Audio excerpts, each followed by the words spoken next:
Thank you. Hi, everybody. Thank you very much for the invitation. I'm looking forward to it. As I'm talking, if there's anything that you, or any questions that you want to ask relative to where you're at as part of your studies or anything else, then please feel free to ask. I know we will be having questions at the end as well, but I'm more than happy to take questions as we go along. What I'm going to do at the moment, I've got a virus on my laptop, and this is the good one. So I'm really grateful to your tech people who saved my life just a moment ago. So I might look composed now, but inside I'm actually very, very relieved. Anyway, so this is the title that I gave. I should introduce myself in terms of my background as well, shouldn't I? I trained in Leeds, did a BEd degree, honours degree, taught in schools, secondary schools, PE. Then I moved into an ESRC scholarship for a master's degree at Loughborough. Then I did my PhD at Loughborough. Then I set up the PGCE course at Canterbury University. Then I moved to Durham and re-established their PGCE course and the sports courses, and then moved back to Loughborough, where I, surprise, surprise, ended up leading the PGCE course again, and I also direct the MSc QTS programme, and I'm also Director of Undergraduate Studies for the whole of the School of Sport, Exercise and Sciences. So that's where I'm at this moment in time. So and I've also heard that within the room we have a whole host of teachers at different levels of their career and stages and so forth. So that's really good, because what I'm about to say here can be interpreted and applied at any level, and that's one of the really important factors of it. So I'd like you to ask yourself that question, if you haven't already asked yourself that question, with regard to where you're at in your studies, where the journey you've been on, whether that question's changed, but hopefully the kinds of things that we're going to be discussing as part of this session, you will hopefully reflect on that and potentially start to evolve and adapt that associated with the issues that I raise. So I know, bad practice, lots of words on that, but it's really important, and I'd like you to read it, because that's absolutely where I'm coming from, and I think from the point of view of where we should be and thinking in schools, in higher education, around teacher education, around the learning that we want young people to be involved in, and their capabilities and what we want them to be able to do, that kind of encapsulates things.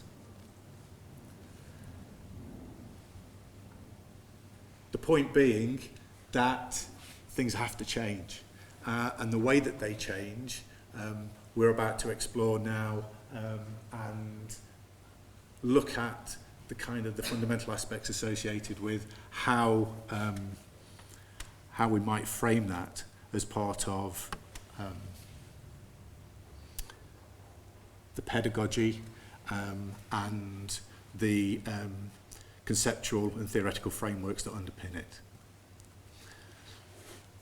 Anybody have a problem with that? Anybody got a particular bit that has resonance for them as part of this? Nice one. Yeah. I think the bit that interests me a lot is the idea that promoting learners who are empowered and have voice. Because I think I sit there and that's one of the things that I really want that to be part of what happens with my students. And I know my students are slightly older, but I then often question whether I can actually make that happen or not. And sometimes I think I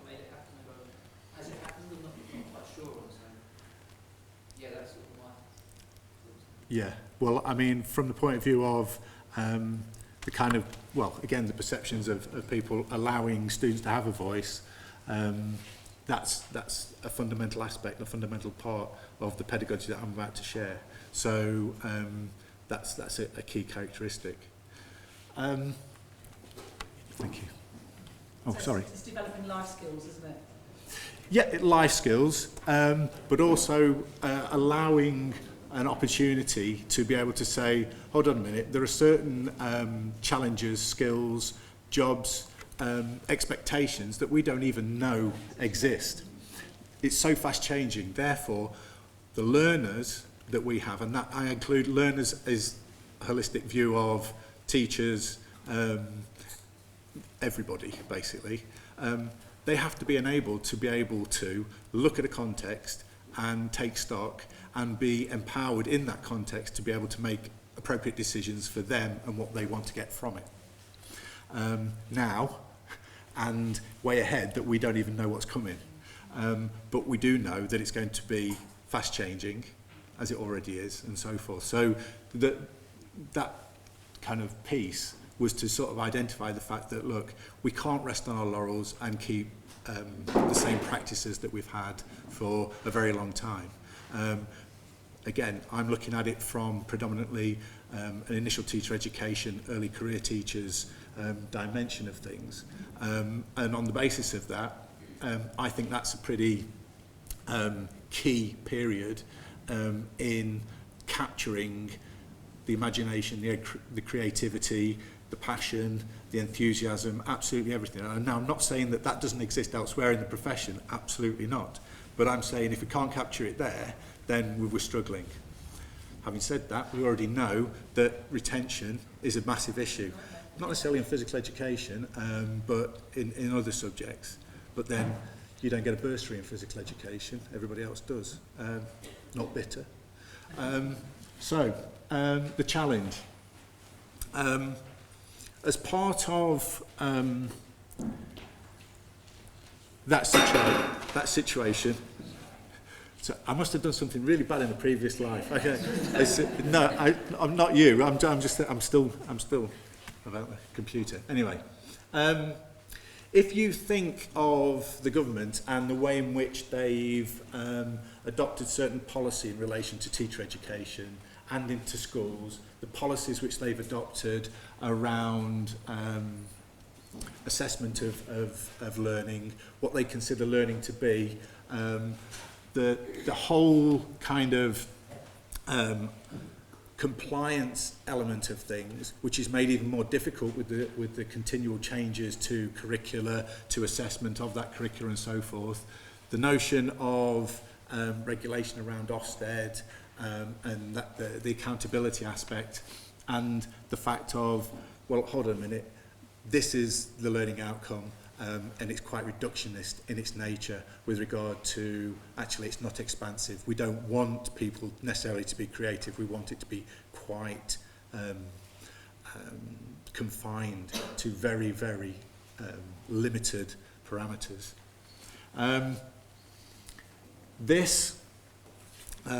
The second one there, the use of research-informed practice. What's coming up later around research literacy and the notion of research literacy is something which I think is absolutely essential, associated with every single teacher, every pupil, in order to be able to be the learner that they need to be for the rest of their lives. Taking on board that first statement. The notion in the title is the kind of the authentic nature of things. So part of the issues around, okay, then I feel as though it's been done unto me. I don't feel as a learner there is any relevance associated with this. I don't see where it's taking me. It actually doesn't fulfill what I want it to do, and so forth. So that empowerment notion, which again I'll highlight in a moment around the holistic notion of pedagogy that I've got, is a really important thing. And that's the same for teachers and as well as the pupils with regard to notions of professional learning and the extended notions of what professionalism is as part of that. So you have quite simplistic ones around the notion of craft associated with professionalism, and then you have the more sophisticated notions of professionalism, which we'll touch on in a moment.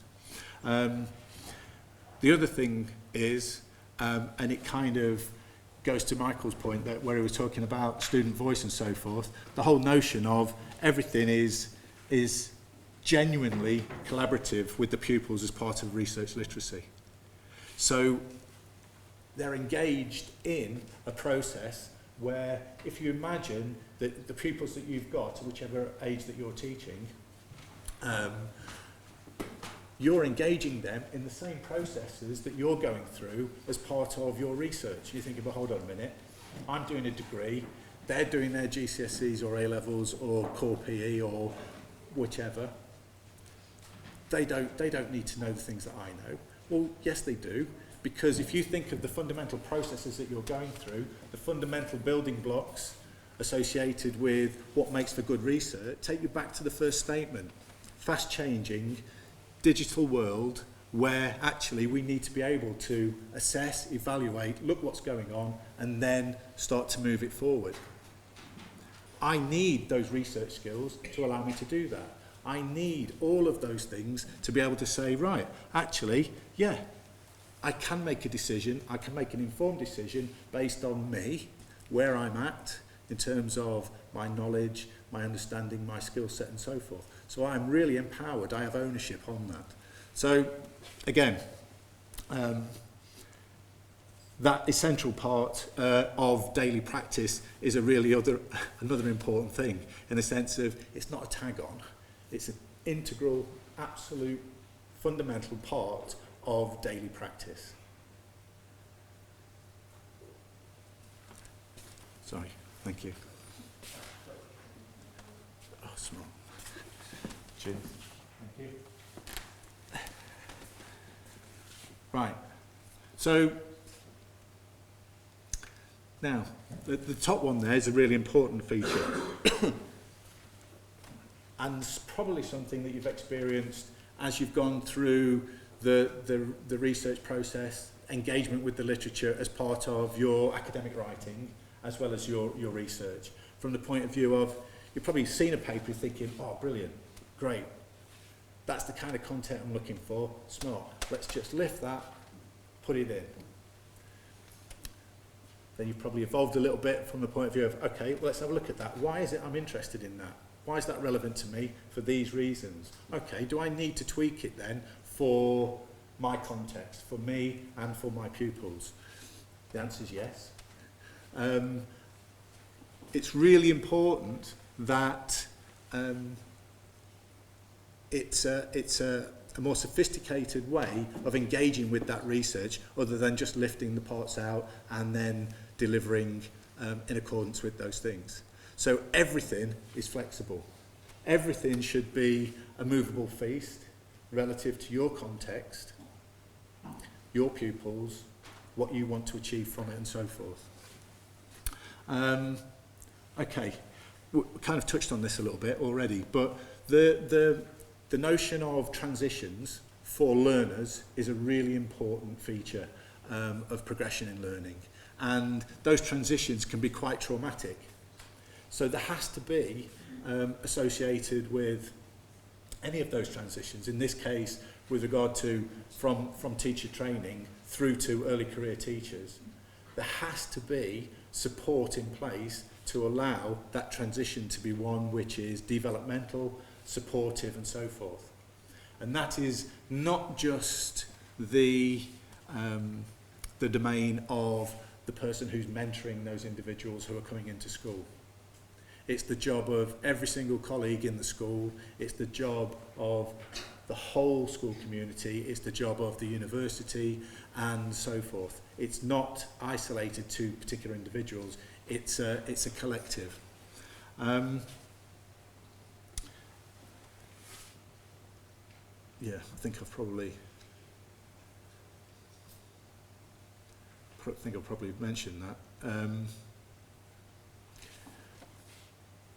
Yeah, I think I've covered that. Around the fact that it has to be relevant to the particular individual, and they have to see that relevance. Okay. Now, I put this down because I'm thinking, okay, recruiting and retaining high quality teachers is an issue. An absolute issue. Now, I'm not too fussed about the recruitment aspect. The retaining is a really important thing for me, of those high quality teachers. The notion of managing workload, because if you look at the literature, it would say, and the government would agree, actually workload's way too much. But I take you back to the original statement. We've got to move forwards. We've got to move on with regard to our practices and the way in which we're doing things. So it could be that when you consider that workload, what's it based on? It's based on policy which actually might not be achieving the kinds of things that we want to achieve or even need to achieve in order to support learners for their future outside of school and beyond. So you have to bear that in mind. The notion of promoting effective and sustainable practices is one which is absolutely essential as soon as you start teaching, and as soon as you start to manage all of those skills and are able to consistently juggle things more and more, then you're able to promote and sustain those practices and make them more effective to an extent. I've put assessment and feedback there because fundamentally, assessment and feedback is the key aspect that drives just about everything. It drives your decisions, and whether you agree with me or not, I know it drives your decisions with regard to options that you've got for particular modules, the nature of the assessments associated with modules, the nature of assessments of you as part of your professional development, the things that you think you're good at, and so forth. It drives pupils and what's the word I'm looking for? The notion of them being scared learners or whatever is wrapped up in those notions of assessment and the nature of feedback. Well, what feedback do you get? Do you get any feedback? What's the nature of that feedback? And so forth. Now, all of these things we'll revisit with examples of how we're able to implement those in the future. And the development of resilience and that notion of, well, actually, I can manage a situation, I can manage myself in that situation, and still make reasonable decisions as part of that. So the notion and development of resilience for everybody at all phases is really important. Okay, so these are the kind of three things that I'm going to touch on. Fundamentally, that's the foundation around which I will be building on with regard to personal learning styles pedagogy, which again, and the theoretical aspects associated with that, the notion of research literacy and what that can bring to the table and needs to bring to the table, and then the EAT framework, which is based around the research evidence applied to assessment and feedback practices within the context of higher education, but fundamentally it's exactly the same principles associated with any context. So, now, I'll let you study that for a moment. First point I want to make. Active and critical learner. The fact is, they are central to everything. Active and critical learner. They're not passive. So the fact is, they have a voice, they're central to everything that's happening to them. They're engaged in it, they're able to make decisions and learn from them. Now, if you kind of break it down, you've then got this notion of the policy, theory, rationale and knowledge associated with how that impinges on each of these dimensions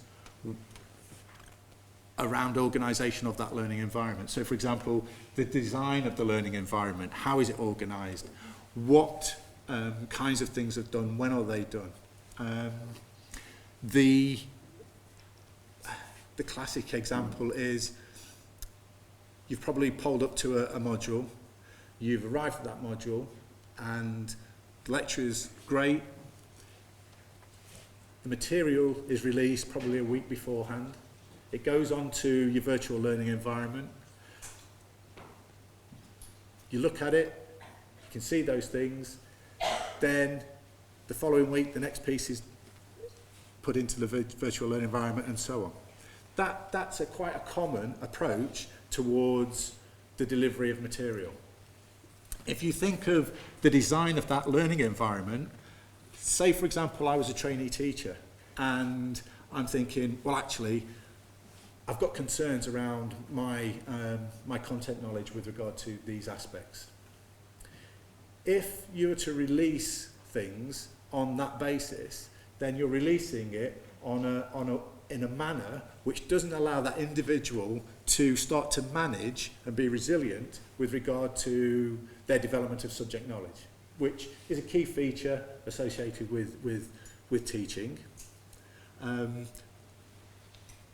If all the content is there and it's totally open, allowing an individual to go and look at that content at any time, then they're able to say, well actually, I've just gone and had a look at this lecture and I have no concerns, or I need to start working out what I'm going to do in preparation for that and so forth. The anxiety and so forth is relieved, and so you get the picture. So it's managing things in a way which allows individuals to take ownership and to be able to manage the way that they're learning. So optimising the conditions for learning with regard to the way in which individuals are given the opportunity, the nature of the criteria which are used, the specificity of those criteria relative to each assessment associated with the generic criteria, how those are shared with pupils, staff, students, how students engage with those criteria and get to see what's good, what does good look like in relation to that assessment and so forth. This is massive, really important with regard to exploring those beliefs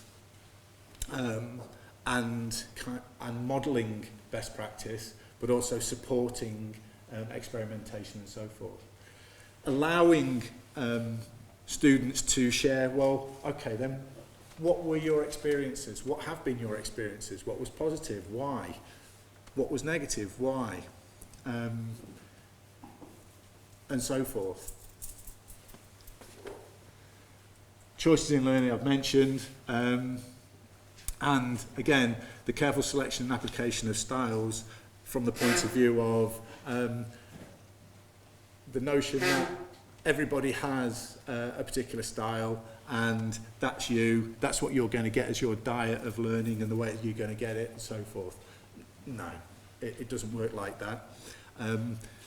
Each learning context, activity has certain challenges. If I was to give you a diet of curry, favourite food, but if I was to give you a diet of curry for every single meal that you got, you would sort of say, I really don't like curry anymore. And actually you're not doing me any favour, because when it comes to being able to eat anything else, i.e.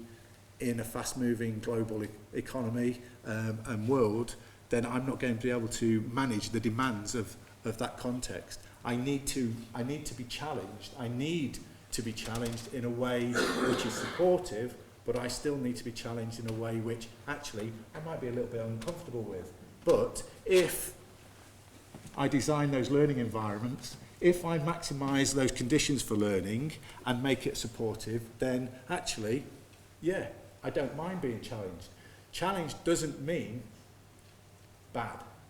Challenge means actually I'm exploring different ways in which I can address this issue. And that gives me a broader repertoire of skills to be able to address the demands which we want learners to be able to address in the future.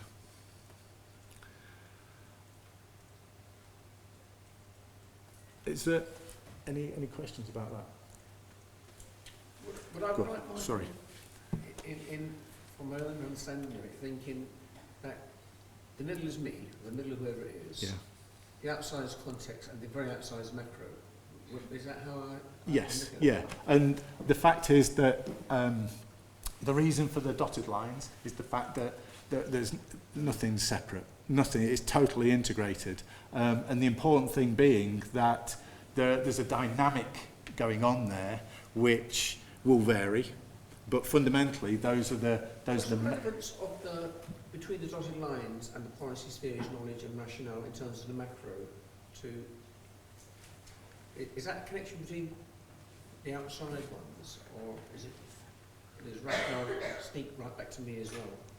Yeah, so you're at the centre.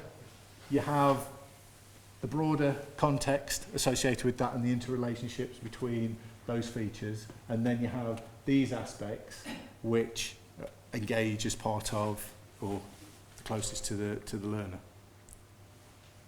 So there's an expansion module, there's no cyclical nature to it? Other than You the might, links between each? yeah, well you might revisit things depending on the nature of the context, the demand and everything else, then that might change, but the dynamic will be in relation to all of those things, but the onus might be slightly different depending on how each one of those are interpreted and the nature of the learner themselves. But yeah, the notion, I'm quite fond of a helix, so the notion of revisiting and doing those kind of things, yeah.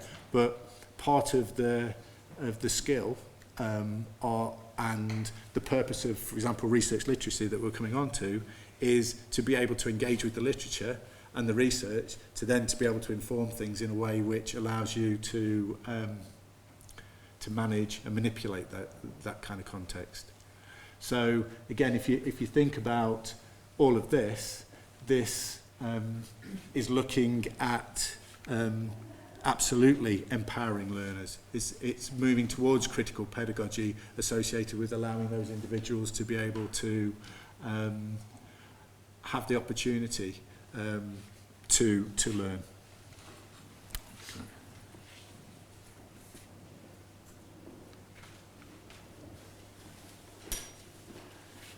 Forgot that was there. Sorry. Sorry, I just wanted to just briefly speak on power relationships. What do you actually mean by that? I'm sorry if you've already said this, I missed it. No, I haven't. Okay. The power relations are, so for example, if you're a learner, do you feel as though you are in a position to be able to make comment, to be able to make decisions, to be able to decide on the nature of the topic that you want to investigate? So there's an aspect in relation to the choices that you can make at that level. There are also the power relations with regard to, well, actually, I'm not allowing you to be able to make any decisions because what I'm doing as a teacher or as a curriculum organizer or as a senior teacher or whatever, I actually, or policy, whatever, I'm not allowing you to be able to make decisions, to take those decisions and to empower yourself as part of the context that you're learning in. So it's all wrapped up in that. And again, the kind of the social processes as part of that. So again, do you have access to things or not? What's the nature of the access that you have to those things? Just, I'm quite interested in this because my students are doing something quite similar at the moment, which is studying some of these ideas. I haven't used this model yet, so it's left on the risk to me. But in terms of this, over here you're talking about power. Do you see this as, you talk about the power of empowering the learners. Do you see this as being the power for teachers to be able to adapt to make changes as well, or was this? Yeah, no, Yeah. yes. Like I said at the beginning, the fact is the learner is also the teacher, Yeah. is also the senior teacher, head teacher, so forth. The principle is exactly the same, but the way in which those are orientated and framed as part of their progression and where they're at will be slightly different. The other question I wanted to ask was where you've got the word knowledge there, and again, I guess I was wondering, is this in terms of knowledge that students are studying? So this is the knowledge I've got to learn, or is this the knowledge that I have as a practitioner, or is it all encompassing and covers sort of all elements of those? That's quite a broad aspect of it, and it's very much which knowledge is privileged in a particular context. So again, from a phased perspective and progression as you learn to teach, the kind of knowledge which is privileged at certain times will be progressively moved forward. So the notion of the content knowledge and pedagogical knowledge and how that evolves and so forth. So it's knowledge is that which is privileged, and it again framed by the power relations, those processes, the political agenda, the curricula that you study, that you're expected to assess and so forth. So all of those things, and again the nature of the cultural practices. So they all impinge on that and link.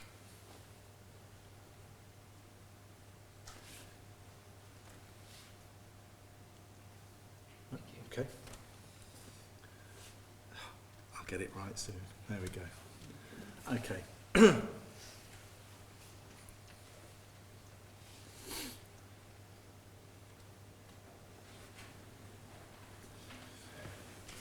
This one's really interesting for me.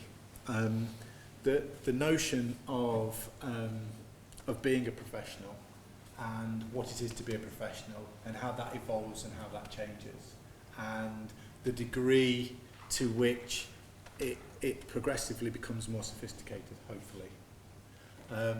And that's a really important dimension which, when discussed, not always discussed, is something which can be quite powerful, particularly with trainee teachers. The notion of critical reflections. I think trainees and teachers are probably the most self-critical people in the entire world. They're always beating themselves up. And the notion of critical reflections doesn't mean I'm bad, I've done that wrong. It's like, oh no, hold on a minute, what can I do to improve that and extend it in relation to the notion of pedagogy that I have that empowers those learners and everything else. And the opposite of what worked incredibly well and why. Exactly. Yeah. The why aspect is one which is very, very often neglected. Completely ignored. So the position and view of the learner in the learning process. So again, going back to the notion of voice, where are they? What is it? What's the experience that they're getting? And is that the experience that they need to have, that you want them to have, and so forth? And how you organise things to optimise the learning.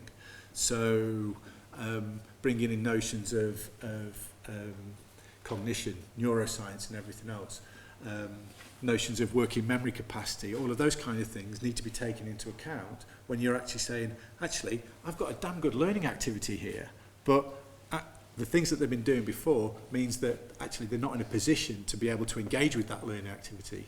It's a great learning activity, but it's just positioned at the wrong time in the wrong sequence or whatever it might be. So those are the kinds of things that understanding that allows you to say, I understand why, and I'm not going to do that. Okay, so this is the personal learning styles pedagogy.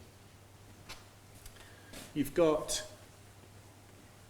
the dimensions of that pedagogy there, and then on this side you have the theoretical aspects which inform it, and where they are with the learner in the middle.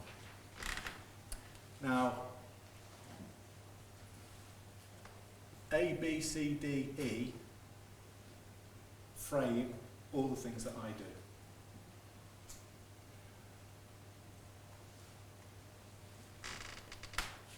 Now you see, it's very closely allied to the holistic notion of pedagogy which I've presented.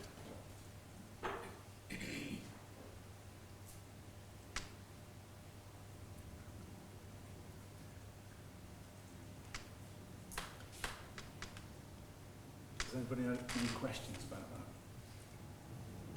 Can you read it? Is it big enough? Well, it's there. It wasn't there 5 minutes ago.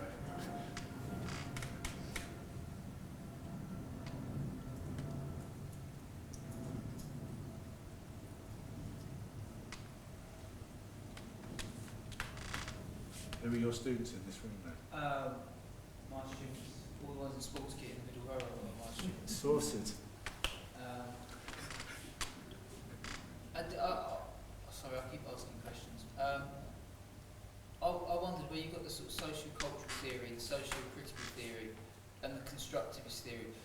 Is that what influenced these questions? Say D and C. Is that's influenced by constructivist thinking, for example? Yeah. No, that's more. That's no. But the process. That's the process. These are all informed by the research literature in cognitive neuroscience, education theory, educational psychology and so forth. So that's the kind of the researchy element, as it were, and this is the kind of theory behind the way in which kind of the dimensions which encapsulate the way in which it's operationalised.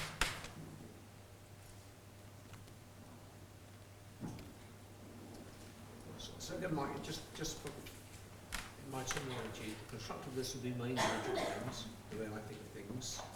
Cultural would be the way society impacts the way I think. And it's critical that happen that side of it, where you're slightly, you live not in the real world, so where you have to personally challenge yourself, or have I got that wrong? No. So here, what it says, that emphasis on the technical, cultural, post-structuralist, political. Yeah. So it's kind of, again, it takes you back to the holistic notion and the political agenda associated with that, and so forth.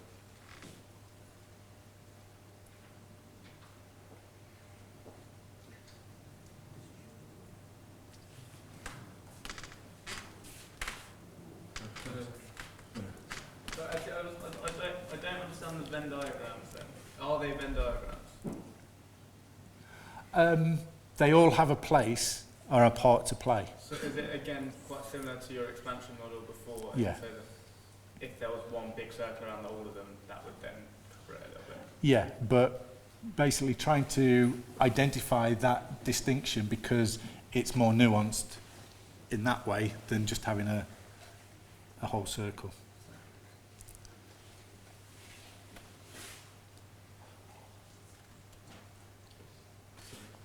Yeah.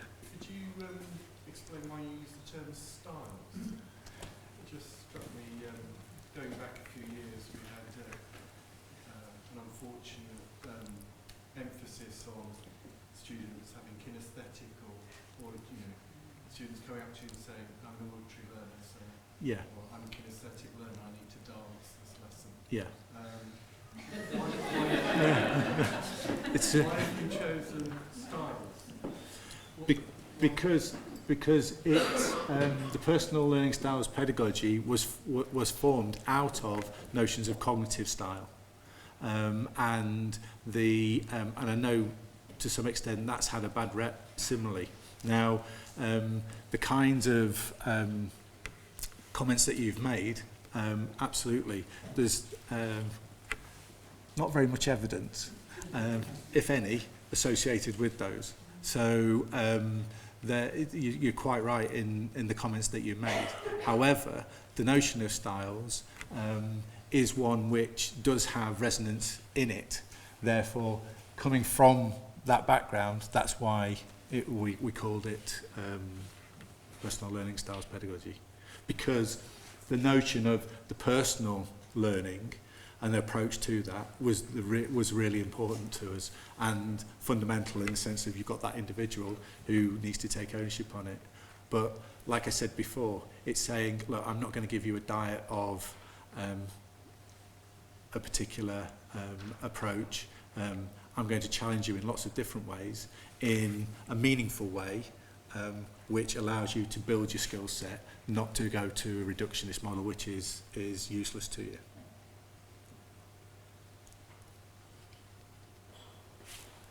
So is this a outline for making choices, for making a rationale for choices in the classroom, or is it for, I'm trying to figure out where I then take this and use this, where I'm trying to apply this Okay, Venn diagram. right. Bear with me. Okay, I can Right. put a pin in that and Good, come back to good it. question. I can't see my laptop, it's crashed. Oh, here we go. I don't know how far away it is. Oh, not far. Okay. Right. So, I've spoken about research literacy. The notion of the challenges which I highlighted earlier actually are challenges which research literacy can address. Judiciously use, apply, develop research is an integral part of one's teaching, and an integral part is really, really important. The fact is it's not a bolt-on. It's something which is inherent in daily practice, and that's really, really important. It's not something which is tagged on. That's absolutely not the expectation. If you can, excuse me, draw on and integrate different kinds of evidence, intuitively and rationally gather, dependent on that.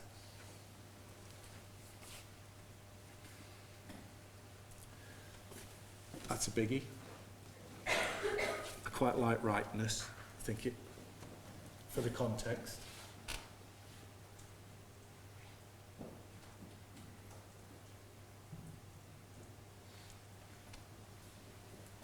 It revisits the notion that, well, actually, am I an informed consumer of that research, and do I take ownership on it, and do I then say, actually, this might be useful. I can actually engage with it and say, yeah, in my context, given what I want to achieve and so forth, then yeah, I will adopt aspects of this, but I'm going to tweak it according to me, my knowledge and understanding, as well as the pupils, the students and so forth that I'm teaching. So it's really important that that bit there involves critical scrutiny of evidence. So being able to know, actually, is this useful? To what extent is it useful? They've missed the point, but I like the way in which they're going about it, and so forth. So you can be critical of it.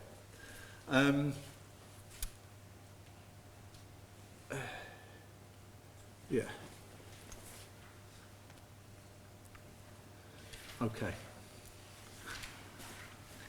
I'm sorry, it's another lot.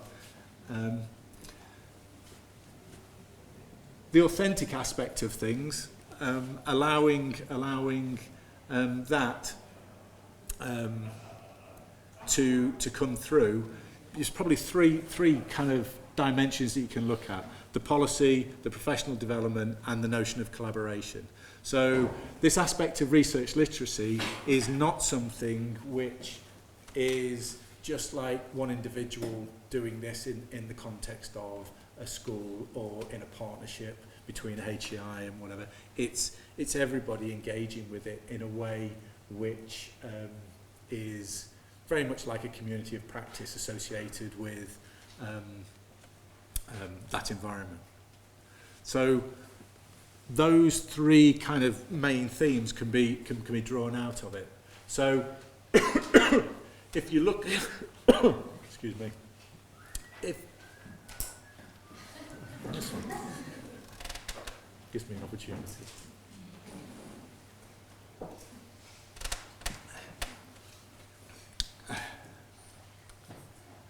Now, we've got one or two issues with policy. Well, I have. The fact is that we know that the value of research in teacher education is something which has diminished, particularly in an English context, as well as an American context, actually. But it is a concern. The good thing is that we know that high quality teaching is a significant, surprise, surprise, is a significant indicator for the quality of learning. And there's a growing awareness of how research can support that in schools and funding stream that goes along with it. So again, if there's money that goes along with things, things tend to happen. Not necessarily for the right reason, but we know we've got that as a situation. When it comes to higher education and teacher education, well, higher education's kind of been put to the side a little bit. The role which it's expected to play is diminished, or has been diminished, and it's been changed on numerous occasions. I mean, I think they've only just changed the Ofsted criteria again for inspection. So, but they've changed it for, I think, a month and a half before the next inspection regime comes through. So again, classic example of changing policy and that expectation, but also the impact that has on higher education institutions has been significant, with a lot of institutions pulling from teacher education because of the inability to be able to be consistent with regard to numbers of students, the demands of the curriculum and so forth.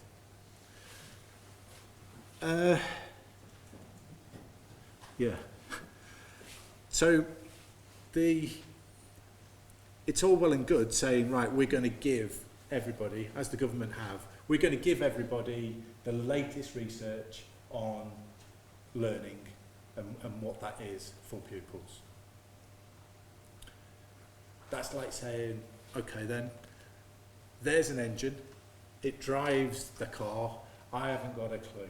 I know where I sit, I know where I put the petrol in, and that's me. You give me an engine to look at and everything, I haven't a clue. You can tell me that this is the latest research, but if I'm not able to engage with that content, then it's not very helpful. It's not useful to me. I'm not given any direction. I'm going to be floundering. So the fact that if you're a teacher, if you're an early career teacher, experienced, whatever, if you're not in a situation to be able to engage with that information on a systematic basis, in a way which is meaningful and framed around, for example, a pedagogy, then it's not going to be very helpful.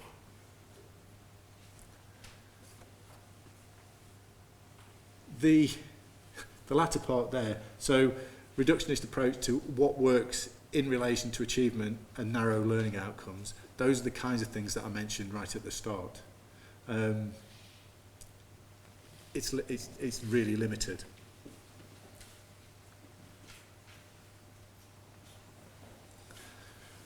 It's your comment, the why, really important.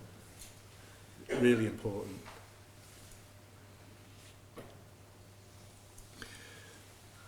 That transition there is one which is really, really well managed and also seriously neglected. So it seems to be like two ends of a continuum. The fact that it's really, really important that that transition is managed.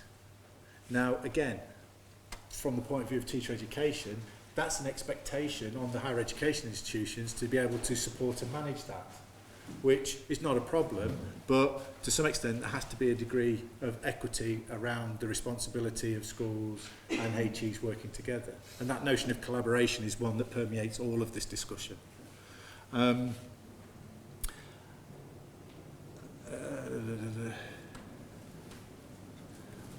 Yeah, the bottom one, the variety of tracks into higher qualifications is an important one, because again, if you're a trainee, for example, drive safely.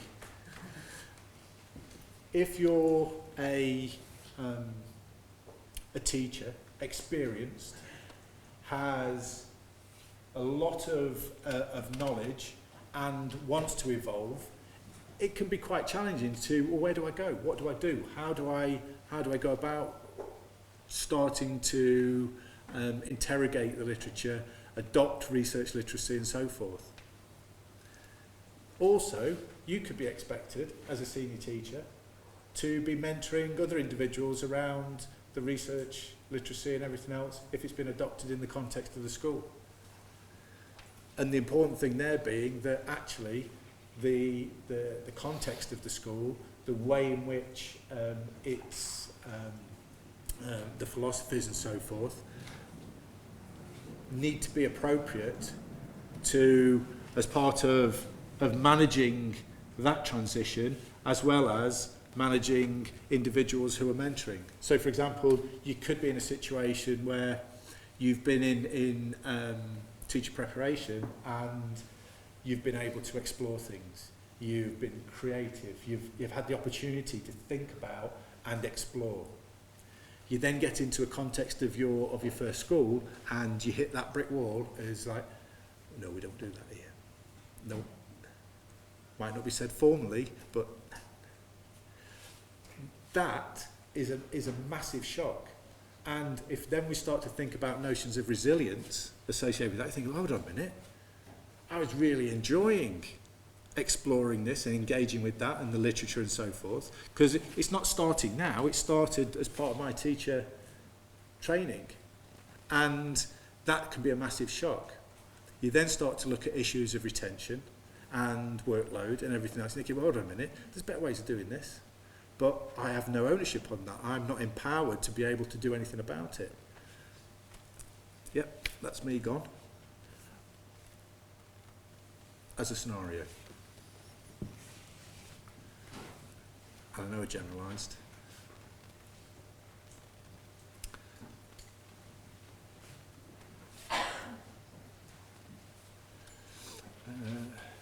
Yeah. The collaboration aspect there is the key thing, and the fact that it has to be a collaborative activity in the context of a school, between HEIs and schools.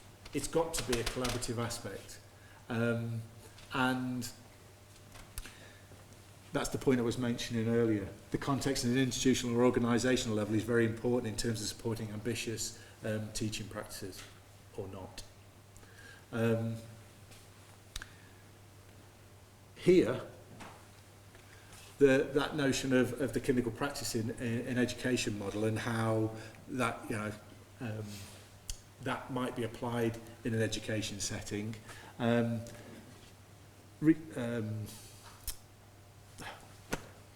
I'll come back to it. Senior moment. No, I can't remember.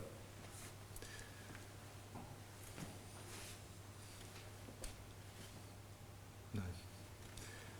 Okay. I'll move on. I will come back to it. Here, the kind of support associated with those senior members of staff who are offering support and so forth.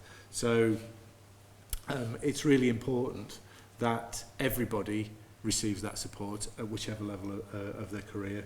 And HE, within teacher education, has been given a clear steer around supporting schools and school improvement and engagement with schools in challenging circumstances and everything else. And that's great. That is great. But it's got to be, again, a collaborative activity and an agreed, a negotiated way, not one which is imposed by one or the other.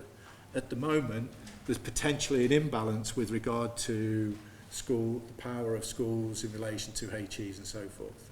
But it has to be something where there's a degree of discussion and everything else relative to each school context, each cluster, whatever, what the needs are, and then be formed to be able to address those particular needs. So this one's an interesting one, and that notion of, well, how is this useful to me in my context and what I want to do, and making that explicit. That's really, really important. The way in which research is made accessible. I mean, you'll have seen some of the research methods literature. You're thinking, who swallowed the thesaurus? I'm sure that term means the same as that one. I can't see the difference in it. Are you trying to bamboozle me? Just make it simple. What's the fundamental relationship here? What's the fundamental issue associated with it? And similarly, it's making it accessible, and, as I've just said, the tailored nature of things is really important, because you have to have that buy-in. There has to be that relevance. It has to be explicit to those in that particular school context. And you'll only know that if you work in collaboration and you negotiate with regard to what those needs are and any potential support that's offered from HEIs to support what's going on in schools. Because HEI, generally speaking, is the gatekeeper around the research aspect of things. Okay, so the colours mean something. So you've got assessment literacy, assessment feedback, and assessment design are the three characteristics associated with the EAT framework. So those are the kind of the core aspects associated with it, and these are the key questions which prompt you as the lecturer to sort of say, okay then, how am I going on in relation to these things? Have I thought about these things? To what extent have I thought about them? How does my ongoing evaluation, what is it that I do? Do I? Is it something that you do proactively or reactively? So there's all of these aspects, but they're all framed in what we know the research shows that is effective practice with regard to assessment and feedback practices. So it's based on Evans' 2013 paper, which is open access in the what is it? The light blue American #2 journal, education journal. God, another senior moment. I'll remember it. Can I ask where you get your definition of good from, please, in your assessment? Yeah, So, you're on fire. Another good question. The notion of good is discipline specific as well. So if you think about you as a learner and you've been given an assessment, then it's a matter of saying, well, hold on a minute. Okay, what does good look like? If I know what good looks like, then I've got something I've got to measure. I can see what that is. I can start to engage with good. I can start to aspire to good. If I have no idea of what good looks like, then that's quite a challenge for me as a learner, thinking, well, what am I trying to achieve? So being able to outline that and make that explicit makes the learning activity a much more engaging one, because as a teacher, you've got to make that explicit. Generally, it's there, but it's implicit. So specific criteria, making the kind of activities you can do are, I'm sure you do them, where you get them to mark their own work, or mark pieces of work or sections of work, to evaluate that using the criteria, and then say, okay, well, what was the strengths and weaknesses of this, and so forth. Now, when I talk to colleagues, it's like, hold on a minute, we haven't got time to do that. And you think, oh, hold on a minute, no, let's go back and say, what's the fundamental thing that we're actually trying to do here? Yes, content knowledge is important, and it has a place. However, we've got to think on a programme level, the experience that we offer students when they come in key stage 3, 1, 2, 3, 4, in their degree, what's the experience they're going to have going through? No module, no unit is an island, a silo. They all should be contributing to that entire skill set and all of these things. So they should all be visiting and revisiting things. Unfortunately, in schools and in higher education, that's a really limiting feature in terms of curriculum development and curriculum mapping, in my experience anyway. So from the point of view of having that good, I also want it to be discipline specific, so that we've got generic good around certain activities that you can do with regard referencing and everything else. However, there's nuanced aspects of good in relation to my discipline, and that's another important feature associated with supporting that.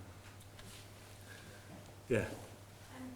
Sorry if I can stop you, but I just wondered if you could clarify what you mean by the word literacy throughout these strands.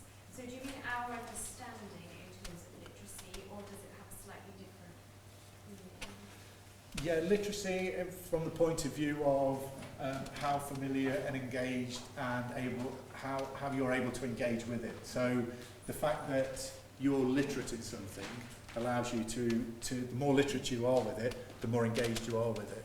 Therefore, the notion of literacy is one which is, okay, then do you understand those principles around feedback and assessment? So that's the notion.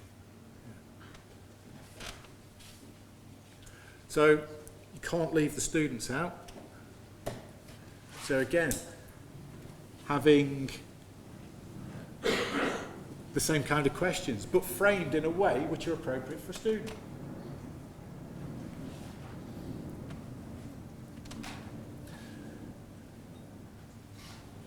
Any comments about the nature of those statements? Given what we've been talking about around pedagogy and that kind of stuff.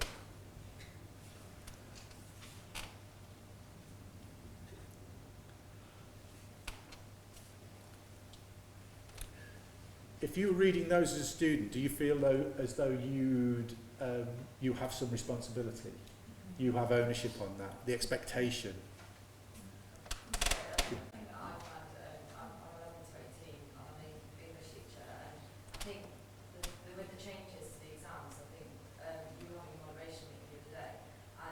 Disagreed by like 10 marks on certain essays, and I just think there's so much sort of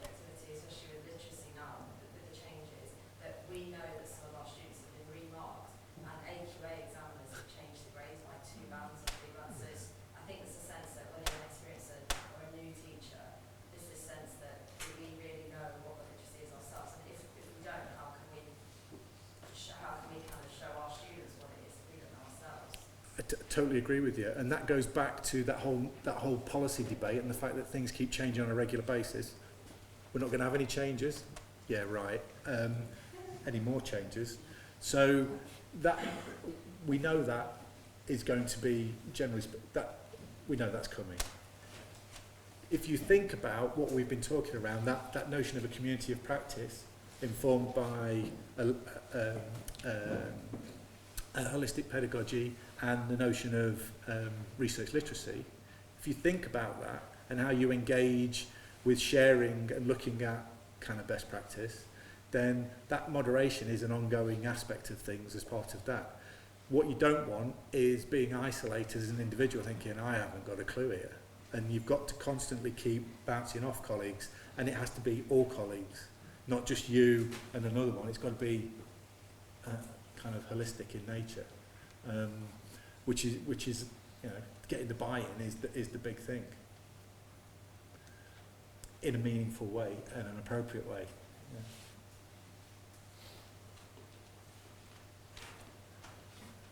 Yeah. But the phrasing of the words were around, well actually, yeah, there is an expectation that you will take ownership on things, and it's not going to be done unto you. You're going to actually think about it and start to evaluate yourself in relation to those things. Okay, this is I should say, this, without those in, is, again, an opportunity to be able to monitor and measure yourself on an ongoing basis, if you so desired. So you could be looking at yourself with regard to, do you have a good understanding of assessment and processes and regulations? Yeah, I know what I'm expected to do, how I'm supposed to do it and everything else, so I'm going to score myself quite highly on that. So you can do that and monitor yourself on an ongoing basis and look at how you progress and monitor yourself on that basis, if you so desired. Resilience framework. And again, the key aspects which were taken, and this is part of the EAT framework. This is all available as a Creative Commons license download. So, yeah, readily available as a freebie. So, as a document, it's a big document. But the notion of resilience is an important one, and getting individuals to be able to cope with different scenarios and situations in a constructive fashion, and know how they react, being honest, and so forth. I don't really know what else to say about that one. It's okay. You can get away with it. Okay, right. I'm just... Oh, sorry. There was another... Yeah. There was... I bottled it. There was a hyperlink from this to the other one, but look at me. The spirit of practice. Yeah. Okay.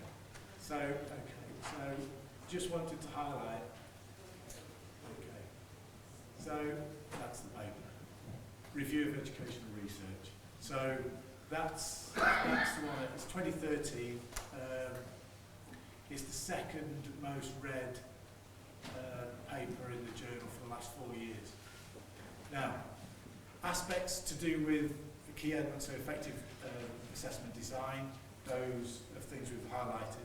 But what I wanted to just identify is, this is the PGCE. And the nature of the course, and highlighting aspects of how this was implemented in practice. So if you think about the nature, you've got different assessments there. So associated with the blue and the red. GPS, General Professional Studies, and PE. You've got the timeline, which is an overview, and you've got different activities which are sequenced throughout the year with a view to being cumulative around understanding associated with that assessment. The second lecture, we have a massive discussion and debate around what they feel their challenges and demands are, what they're concerned about and why, and okay then, what are the demands going to be in relation to this course? Now you're thinking, yeah, well, we do that. Yeah, but in relation to that, putting in place, okay, then how are you going to manage when X, Y, and Z happens? So, overload of information right at the beginning. Students get that regardless of whenever they start. So, exploration of those previous experiences and not just, well, what was it like? Oh yeah, well we had this when I was in school and everything else, yeah. But what are the implications of that for them and how they are going to react, how they are going to address PE, how they are going to look at key aspects of it and so forth. Mapping of all the PGCE assessments, every single one. What are the demands of it? What are the specific criteria associated, specific criteria at master's level? What are they and how do they relate to that assessment? What can you do to put in place? What are the strategies to manage that and everything else? Because again, not just workload of teachers in situ, it's trainees. Trainees have the worst deal in the sense of they have to do a lot. So the workload aspect is a real issue, and being resilient as part of that and being empowered to be able to manage things right from the start and then reinforced is really important. So the explicit guidance there, development of self-regulation activities around, okay then, so what is it, looking at assessments, marking those assessments and so forth, as part of the peer and self-assessment, and looking at the resources that are available, and then how you engage with the feedback and the processes of it. So it's sharing, well, how do I engage with it? What's the processes I can do? How do I think about this? What is it? And generally speaking, it's like, well, I haven't got much, you've given me way too much information. The feedback's too much. So it's not necessarily good to have lots of feedback, specific, clear feedback. So again, there are a whole host of things to be able to manage and everything else. So if you look at, again, assessment and feedback is a fundamental dimension in teaching and learning.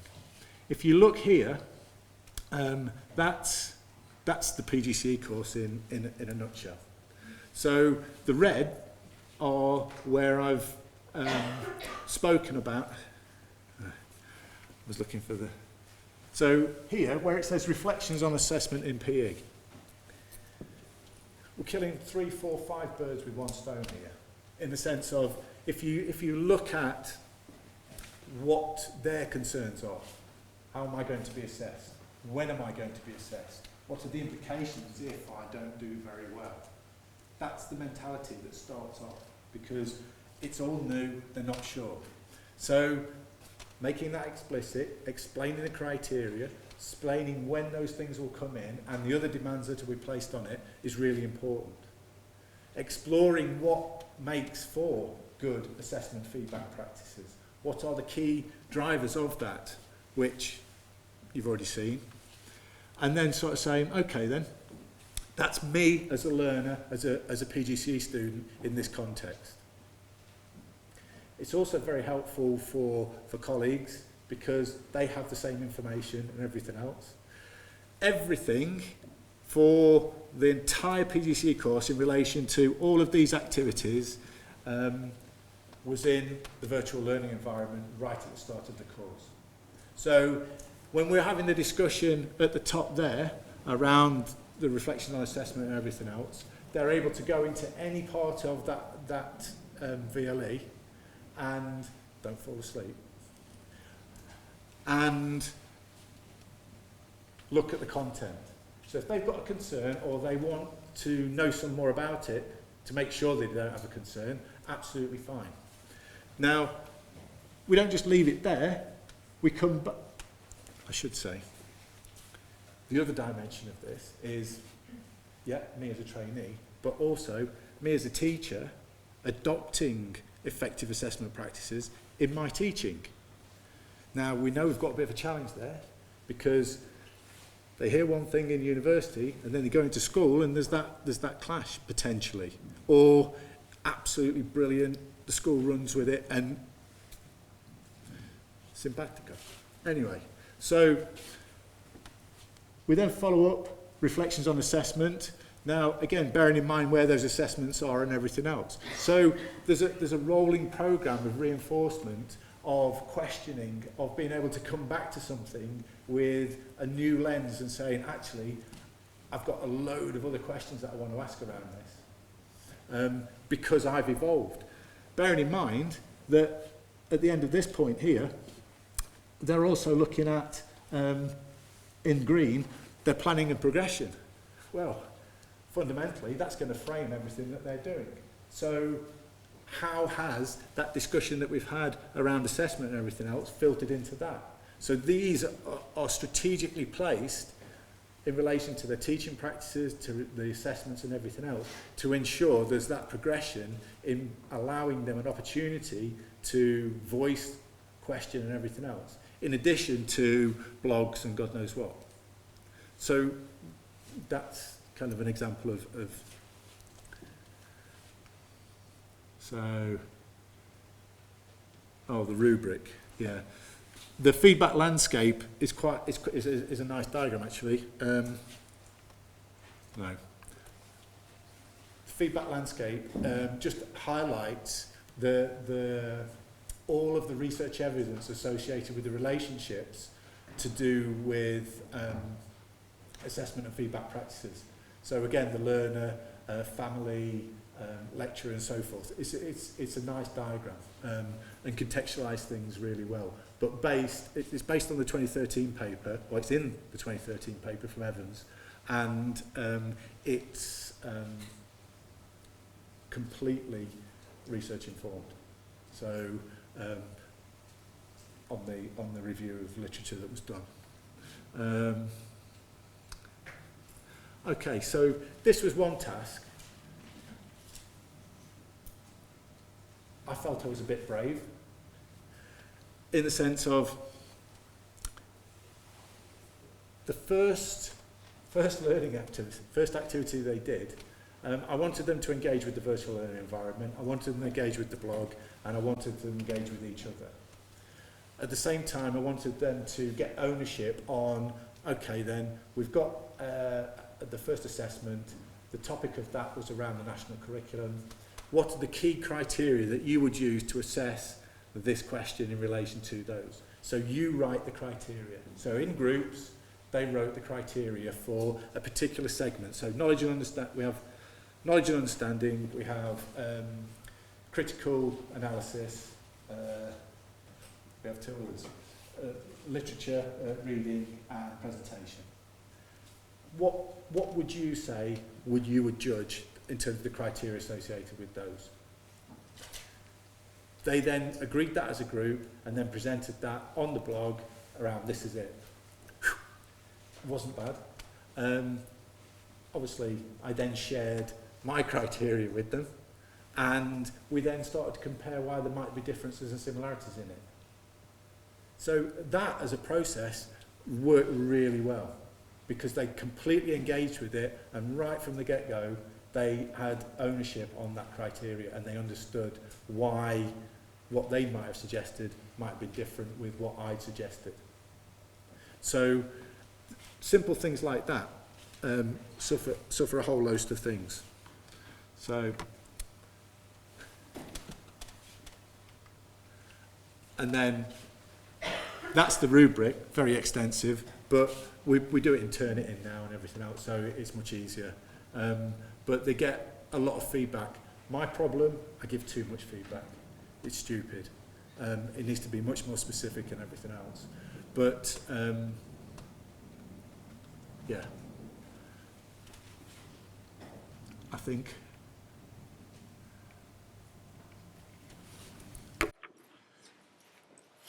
I'll stop there. Thank you, Michael. We did say we'd have questions at the end, but there's been several questions, so maybe if there's one question, we could take that. And it may be that there's not, because maybe you're just thinking. That's sometimes the case at the end of a long day. Maybe the questions have been answered. Thank you, Michael, for giving us parallels from and insights into some of the similar issues in higher education, and reminding us of the importance of research and research-informed practice and developing that. I think our students go into schools and are advocates for that very much, sometimes in contexts where there's an established culture of practitioner research, and in others where they're really breaking the ground there, so all in very different contexts. But thank you very much.